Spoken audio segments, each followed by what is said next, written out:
Қайырлы күн барлықтарыңызға, каналыма қош келдіңіздер. Осындай қарапайым пирогтың рецептімен бөлісетін боламын. Сондықтан видеоны соңына дейін қараңыздар, сосын сіздер де жасап көріңіздер. Ол үшін бізге 3 жұмыртқа қажет болады. Бірінші, үстінен жарты стакан қантымызды қосып, қантымыз ерігенше миксерлейтін боламыз. Өзі әдемі болып көтеріліп шығады біздің массамыз, осындай болып. Сондықтан көтерілгенше міндетті түрде миксерлеңіздер. Сгущенкамызды салып, оны да жақсылап миксерлеп алатын боламыз. Әр қайсысын салған сайын миксерлеп отырсаңыздар, біздің пирогымыз жақсы болып көтеріліп шығады. Енді 200 граммдай сүтімізді құйып алдым. Оны да жақсылап миксерлеп аласыздар. Електен өткізілген ұнымызды салатын боламыз. 250 граммдай ұн қостым мен осыған.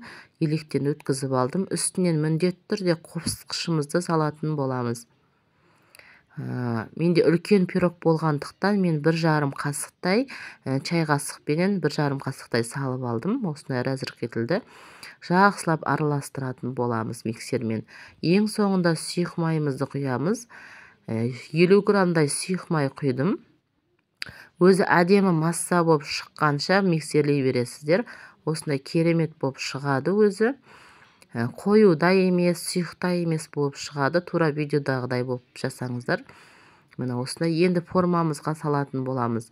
Формамызға міндетті түрде пергамент қағазын төсеп алыңыздар. Осыны салып, енді 150 градуста 45 минуттай пісіретін боламыз. Міндетті түрде пешті қарап тұрыңыздар, бірақ ашпаңыздар. Әркімнің пеші әртүрлі.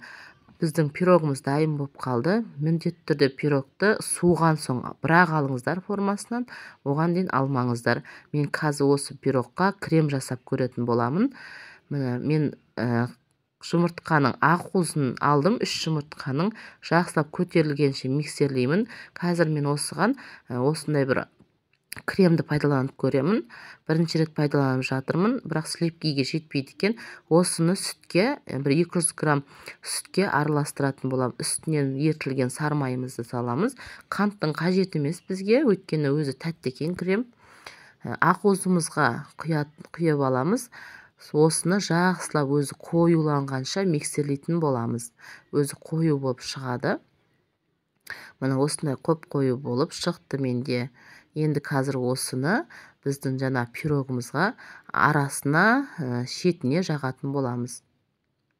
Мен пирогымды 2-ге бөліп алдым. Енді ортасына жағамын, арасына жағып алдым. Сәл ерекше болсын деп. Қалыңдау болса тіпті керемет болады. Менде крем аздау болып қалды. Сондықтан осылай ғана жағып алдым. Енді екінші қабатын осылай бетіне қойып, сырты мен шетін жан-жағына жағып алдым кремді, қалған кремді. Осылай жағып аласыздар. Сосын үстіне кез келген қазір конфеттер бар, солармен сәндесеңіздер болады. Мен осындай жұлдызша конфетмен сәндедім. Балаларыма қатты ұнады.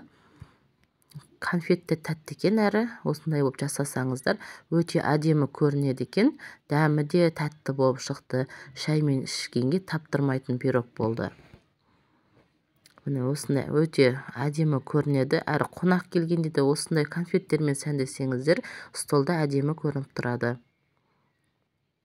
Видеоны соңына дейін қарап, каналыма тіркелуді ұмытпаңыздар, мені қолдап кетіңіздер. Лайк басып, комментарий жазсаңыздар, қуанып қалатын боламын.